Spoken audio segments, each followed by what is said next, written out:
And now, the Alan Brady Show. Hi, I'm Alan Brady. You remember me from the Alan Brady Show? Yes, if Alan needs any help. Shut up, Mel. Yes, sir. Shut up, Mel. Shut up, Mel. Yes, sir. I have the best TV writers on my show. Rob Petrie, Sally Rogers, Hey, I got it! Don't anybody move! and Buddy Sorrell. Well, how you moved, I forgot it! On the Dick Van Dyke Show here, Alan, if you're... Shut Up, Mel, on Me TV. Weeknights at 9:30, 8:30 Central on Me TV. What's the matter with you? Hello, I'm John Malos, and welcome to Connect with me on this Friday morning here on the 21st of December. We got a special guest in the studio today. He's the head of Chaffee Zoo. I can't wait to get into this, but hey, wait a minute. I forgot something. Isn't this supposed to be the end of the world today? Tonight I want to discuss the importance of the television medium to the American people.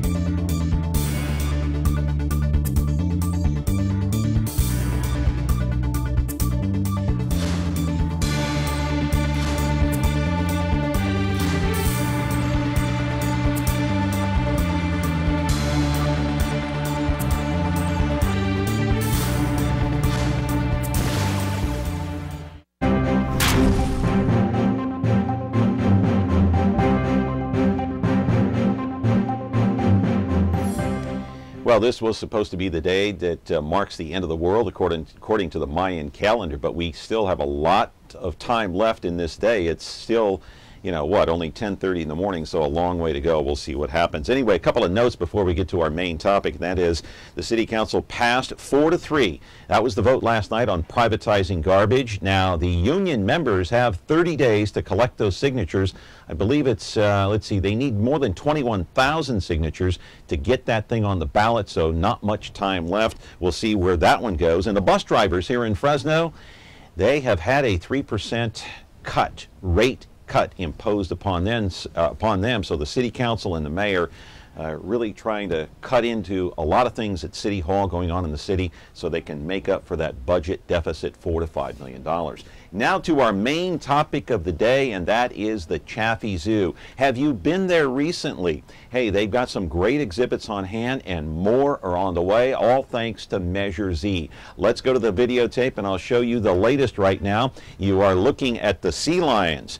A renovated area for those beloved sea lions. It came last August on the 27th. Measure Z is a $200,000 measure that was voted in by, of course, the voters in Fresno County in 2004, and it was a 1/10% sales tax, and it certainly is working beautifully for the Chaffee Zoo, at least recently. The Sea Lion Cove is where you can watch those beautiful sea lions, and there they are.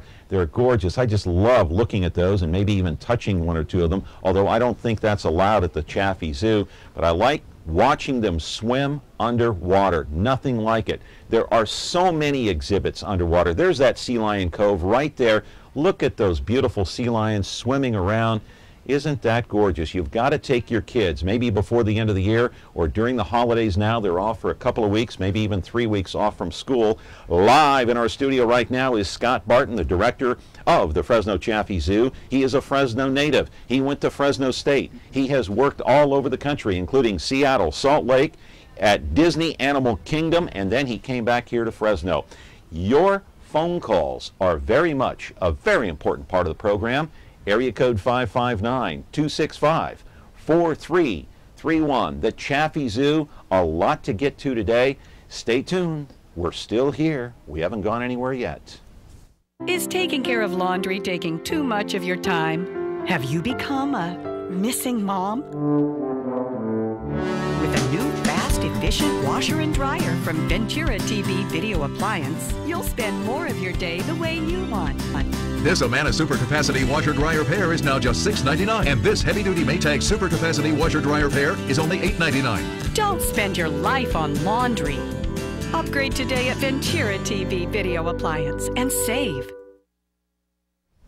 And welcome back. We are here and we're talking to Scott Barton today, the Fresno Chaffee Zoo director. Welcome. Well, thank you for having me on. Hey, I appreciate it. I can't wait to get to this. I've been waiting to have you on for the longest time, and I love the Chaffee Zoo. I've taken my kids there many, many times. Let's explain Measure Z just in detail, as long as we got some time here, and how it has helped the Fresno Chaffee Zoo immensely. Well, this has been really remarkable community support. Measure Z passed with an overwhelming vote. 73% of the county voters voted to support it in 2004. How does it help? So it brings in money to help. 2/3 of it goes to capital projects like Sea Lion Cove. It's allowed us to do modern, beautiful exhibits. And then 1/3 of it goes to support operations. So that's helped us to keep the price of admission very inexpensive and very affordable.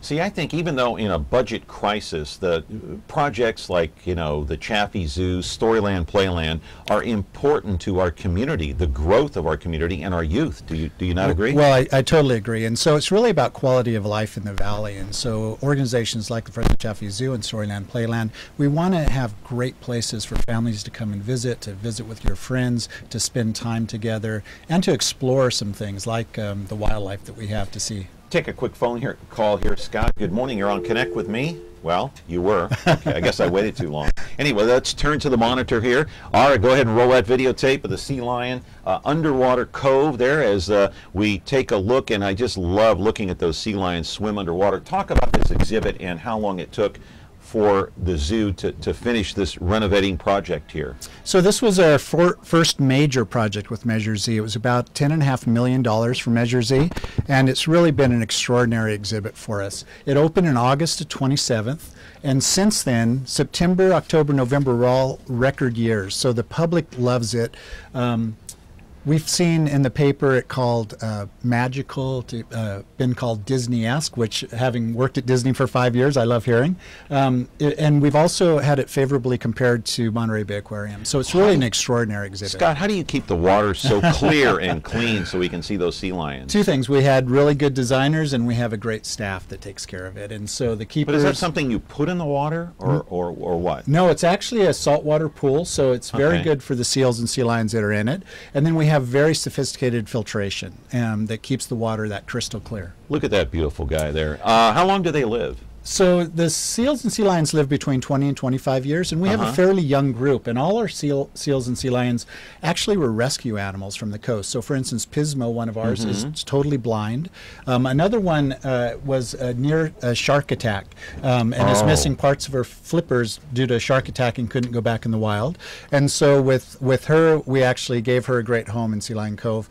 And one of the harbor seals you saw in there is Ariel. She was actually born at Albuquerque Zoo, and we were fortunate to get her about a year ago. So just a great group of animals in there. Yeah, I can almost get mesmerized by just watching the sea lions, can't you? Absolutely. In fact, a while ago, I grabbed a laptop and went down and worked at underwater viewing in Sea Lion Cove, and it was amazing. I'm not sure it was the most productive time I've had. Are they friendly?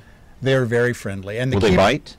Not really. I mean, I guess if you tried to grab them or something, they might defend themselves. But no, they're very friendly. They have great relationships with their keepers. The keepers get in the water with them almost every day. And so, what do they eat, for example? Fish. And so they get a variety of fish. And we work with a nutritionist out of San Diego Zoo, and he's our consulting nutritionist. So we make sure that all the animals have great nutrition. And so every day they're preparing fish and feeding them and using that for training too. We do presentations every day as well. And you'll have the opportunity to talk to keepers there frequently too, and so it's a really great exhibit for interaction. Yeah, and the Sea Lion Cove, the new one, what was the cost of the renovation? It was about $10.5 million for the entire project, and it took about 2 years. Typically, major zoo exhibits like that take about a year to design or about a year to build. And with this, we used the inspiration. You know, we're very proud to be Californians, and so we wanted to build it to look like the California coast. It took a little more time because why? Well, typically, just the complexity of the design takes about a year, and then the complexity of the construction takes about a year. Now, one of our next projects, Africa, is taking a little bit longer because it covers 12 acres of land. We'll talk about that in just a little bit, but I want to get to some more videotape here. Let's turn to the monitor one more time and talk about zoo lights. I almost took my daughter out to zoo lights this past week on Monday. They went out there with Girl Scouts. Something happened. There it is, zoo lights right there. Explain what we're looking at, Scott. Well, so 4 years ago, we wanted, again, we want to serve the community and give the community great time with their families and friends. What's that display there? Well, this is by the reptile building. So when you first enter the zoo, that's off to the left, and this is just a little bit past the entrance. So we have all these lighted sculptures throughout the zoo. There's music. We have Santa up until Christmas. We have hot chocolate and a cookie with your purchase of your entrance. And so it's just a beautiful night to come out and just explore the zoo. The animals have access in and out, so you may or may not see a lot of animals, but what is open is the reptile building and Stingray Bay, so you can come and visit those areas. And it's just an extraordinary time with family and friends. Now, Stingray Bay is still open. It is. It is. So Stingray Bay was one of the very first projects with Measure Z funding. And originally it was intended to be temporary, but it's been... There's Santa, by the way, excuse me. There is Santa, so you can come out and see Santa. He'll be there until the holidays, and then we are extending it until January 30th, so you can come out after Christmas, but of course Santa will be back at the North Pole then. So Zoo Lights is open until January 30th, wow. with the exception of Christmas Eve and Christmas Day. All right, I interrupted you when you were talking about Stingray Bay. I apologize. Well, Stingray Bay was the first major project done with Measure Z funding, and it was originally intended to be a temporary exhibit, but it was so popular that we just kept it, and it remains in popularity, and so people love coming. You know, anything that kids can do and interact with animals is going to be a winner, and so the giraffe feeding experience and Stingray Bay are great things. Is it safe to touch the stingrays? Absolutely. So one of the fun things about being at the zoo is all the partnerships we have. And one of the partnerships we have is with Davis Veterinary School. So once a year they bring students down to learn about stingrays and aquatic. You don't think about veterinarians dealing with aquatic animals, but they actually do. And we clip their barbs, and we do full exams, and we even do ultrasounds to see which ones are pregnant. Right. And so that's a thing we do once a year, and so the experience is totally safe. Right. Now, they can't touch the sea lions, though? They can't, although we're working on a special behind-the-scenes tour that people might be able to do, and we're seeing about how the sea lions do with this. We might actually eventually be able to bring special groups in to wade with the sea lions, to actually get in the water with sea lions and get your photos taken. Yeah, that's and I one want of to our ask goals. you, I just thought of something, a question that's very important, and we'll talk about it after the break, and that is bringing some of those people in with special needs to be able to see the exhibits too, and we'll talk about that after the break. Here we're talking with Scott Barton. He is the head of the Fresno Chaffee Zoo. I know we've got a phone call, been waiting for quite some time. If you want to talk to Scott Barton, hang in there, 265-4331. We're back in just a moment. Great Detective Remington Steele? He doesn't exist. I invented him. The woman behind the man, Miss Laura Holt. Until the day he walked in, with his blue eyes and mysterious past. Remington Steele is an elaborate ruse. He does not exist. We never mix business with pleasure. Well, almost never. I think it's time they found me. Remington Steele. Weeknights at 8, 7 Central on MeTV.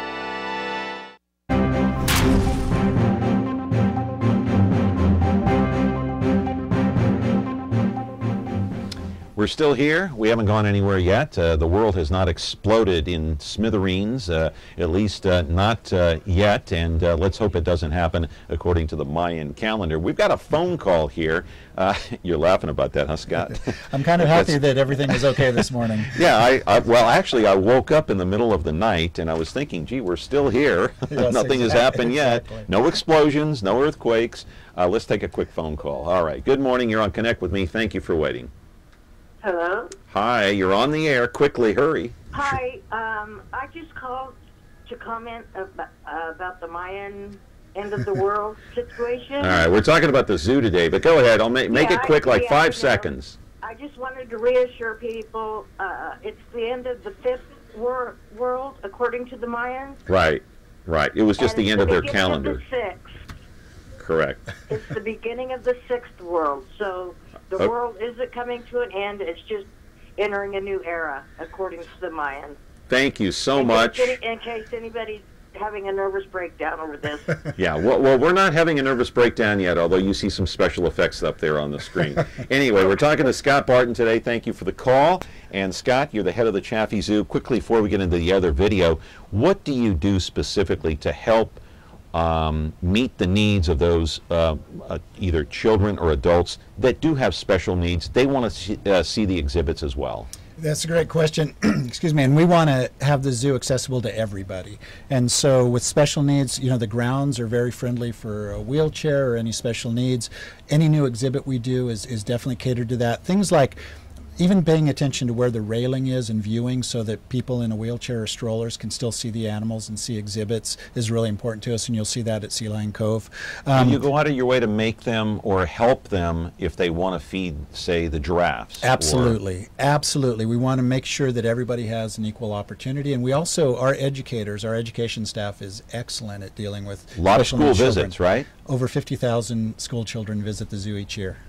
Yes. I had no idea. A lot. My gosh. And we're very happy with that. Yeah, and my kids are a part of that because my son is in 6th grade, my daughter's in 4th, Great. although they think they're 30 and 40 years old.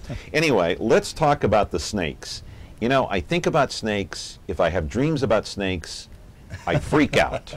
But you've got a python there that I do not want to touch, okay? Really? Because we can set that one up. No. I'm glad you didn't bring that one along today, but we've got video of it. That's as close as I want to get, Scott. But let's take a look at the python here. And where is it anyway? So, do we see it here? I think we will eventually. So one of the things, we've done a lot of things with Measure Z money, and some of them are smaller, like these reptile enclosures. This is a Measure Z project, and right? Speaking of the Mayans, this was actually modeled after a Mayan ruin area. There's the python. There's our boa constrictor, yeah. So that's and so we are doing a lot more that's called zoogeographic. It represents different areas of the world. So this one is Central American. So you see a bunch of poison dart frogs and boa constrictors that you'd see in Central and South America. What do you feed that python? He gets rats.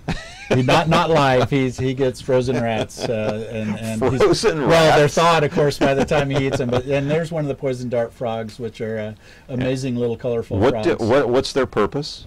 Well, so we just like to have exhibits that show what nature is, and with a variety of species, and a lot. But I'm saying, why are they in the same cage with the python? Well, just to make an interesting exhibit. So whenever we can have two or 3 or 4 species together, and again, the snake doesn't eat the frog, so they're absolutely safe in there. It just makes for a more interesting exhibit. Oh, I can't wait. We've got another video that has a snake in it, a green snake. Don't. We'll have to see and see which one this one is. I don't know. Okay. So this is another one of the new exhibits, and this one is modeled after Africa. So it has, look at this. This is a green mamba. Okay. And so you've probably heard of mambas. This is a very venomous snake. And it turns out that mambas are actually kind of intelligent. But yeah, he spends a lot of time up in the tree. And then down below is one of the really impressive vipers. This is a Gaboon Viper. Look at the size of that. Really heavy-bodied, classic lion weight predator. He lies in the leaves, almost looks like he disappears there and waits for some unsuspecting animal to wander by and then strikes amazingly quickly. Also a venomous reptile from Western Africa, and just a really beautiful exhibit. And I know that you're not fond of snakes, but boy, it's amazing how popular they are. Yeah, people like to look at them. I like to look at them at a no distance. Touching, huh? No touching, no touching. But they're both venomous. But and so, what does the green snake eat? What do you feed them? Mice again. Okay, mice again. Yeah, okay, right. And so a lot of the snakes that we have are kind of mice and rat feeders. All right, some more exhibits. You know, let me tell you, ladies and gentlemen, we have so much video here on this show today because there are so many exhibits to look at and watch. When you go to the Chaffee Zoo, let's turn around again, Scott, and you can narrate over many of the exhibits that we have on this piece of videotape here. Because there's, all right, what are we looking at here? These are 2 amazing animals. So they actually came from San Diego Zoo. We have a great partnership with zoos all over the country, but we work a lot with San Diego Zoo. This is a pair of warthogs. So warthogs are from Africa, and these warthogs are great. And you can see the giraffe and other African animals behind them. This is one of our new geese. This is a nene goose, very friendly, very talkative if you go visit her. So so just a fun stuff. And just as a note, you know, we're very concerned about when people come having a great time and seeing a lot of animals. And what we're finding is that when we provide that great guest experience, the community supports us. And so, as an example, in 2011, we set an all-time record for the attendance at the zoo. 512,000 people came to the zoo in 2011. Well, in 2012, we blew that record apart. We're already at 570,000. This is the baby blue duiker with mom. So this is a little antelope from West Africa. She was just born. It is a female. She was just born a couple weeks ago. There's a rhinoceros hornbill. So just a great variety of animals for you to come and see at Fresno Chaffee Zoo and enjoy the grounds. We also pay attention to the landscaping. I think you'll find our staff. Our staff is amazing, but I think you'll find them very friendly and welcoming. These are our 2 zebra. So you can really come and find whichever animals you really love. I think we have them at the zoo, and come out and enjoy them. Right. We got plenty more to talk about here on Connect With Me. We're talking with Scott Barton. He is the director of the Chaffee Zoo. Plenty to do out there. You've got zoo lights going on until January the 30th.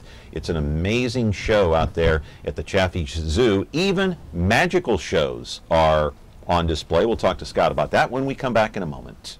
Ventura TV Appliance Center. We're the low price leading brands reliable advice place. The Whirlpool Dream Kitchen Get Yours Today place. Check this out. Right now get huge savings on select Whirlpool appliances and pay no interest when paid in full within 6 months. At the hometown low price think outside the big box place. Since 1951, Ventura TV Appliance Center. We're working hard to be your place. Now, Scott, let me ask you something. You know, the zoo is a great educational tool. You know, you can learn about nature.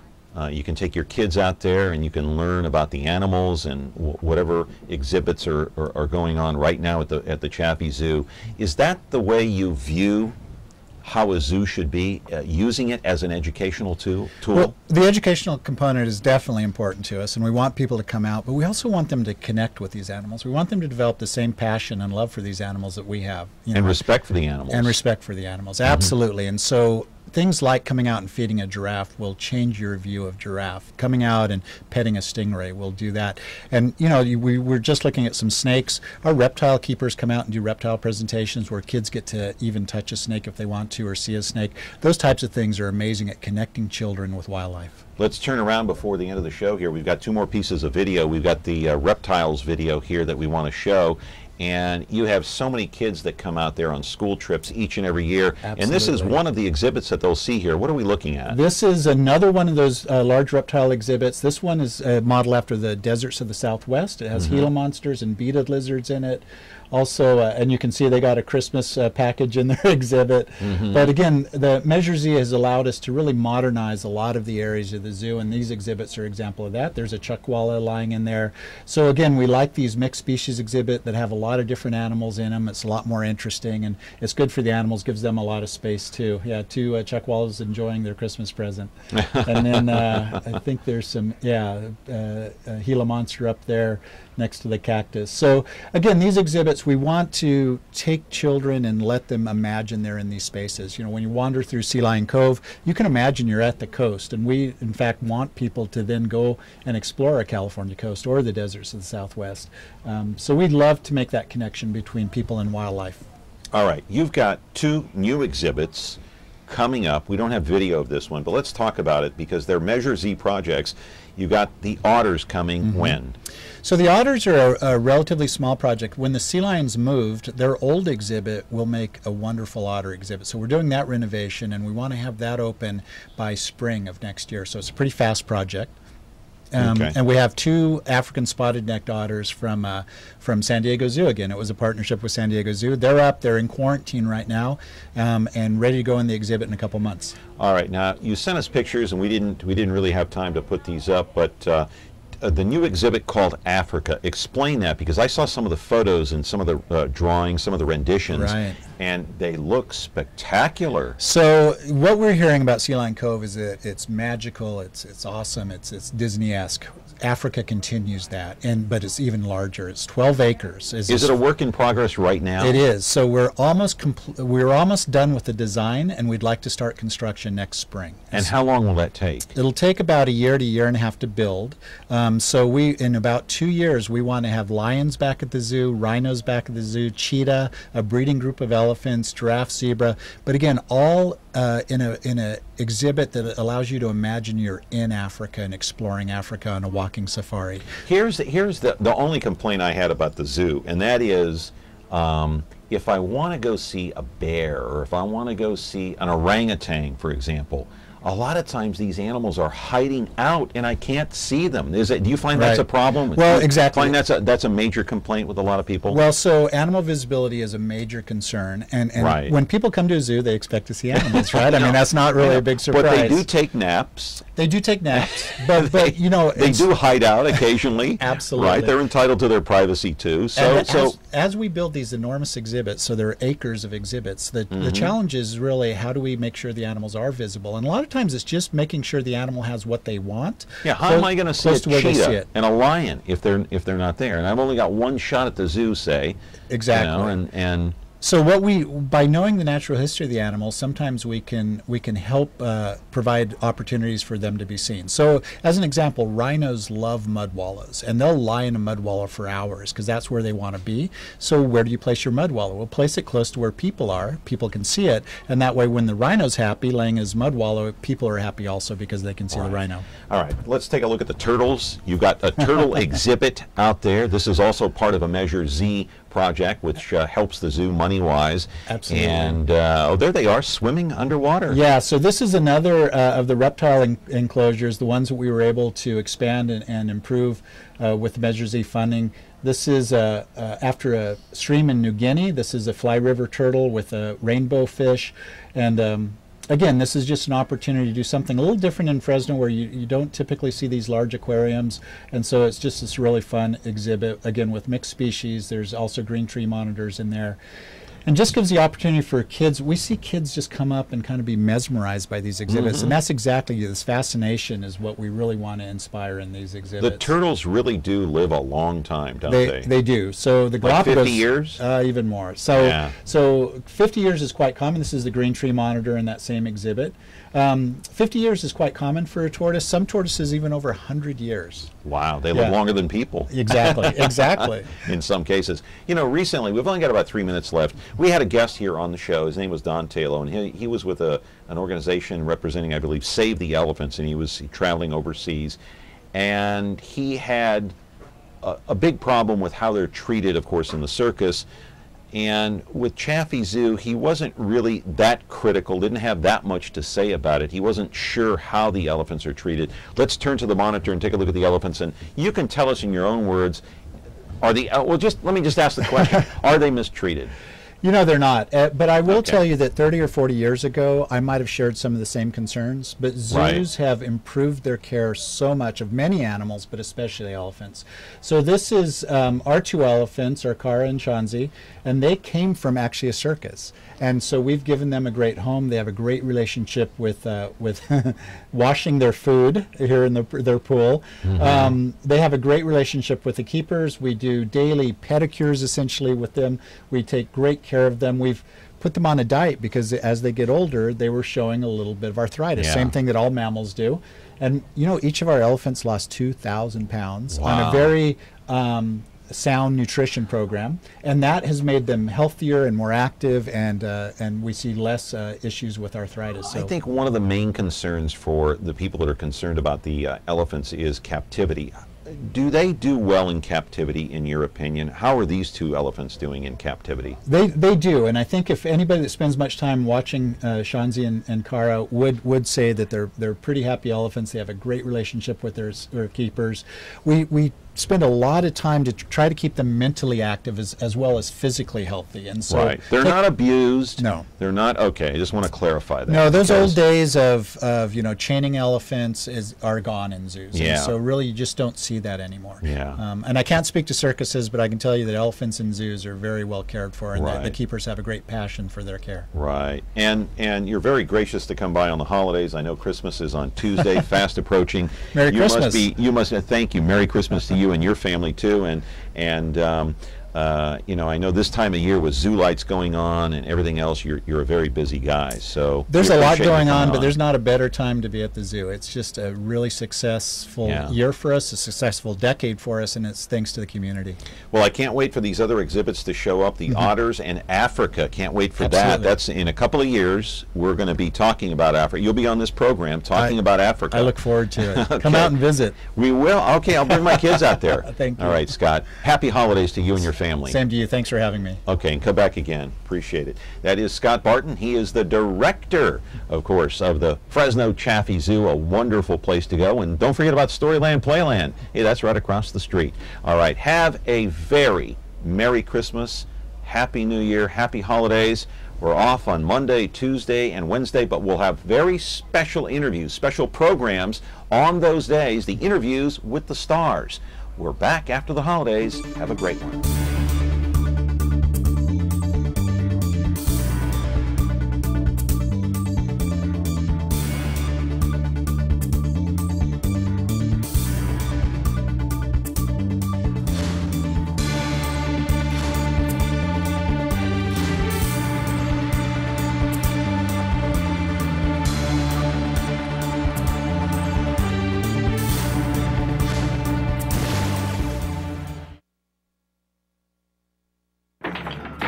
James Arness is Marshal Matt Dillon. They were looking for me. They're going to be back. On Gunsmoke. That's right. Weekdays at 1 on MeTV.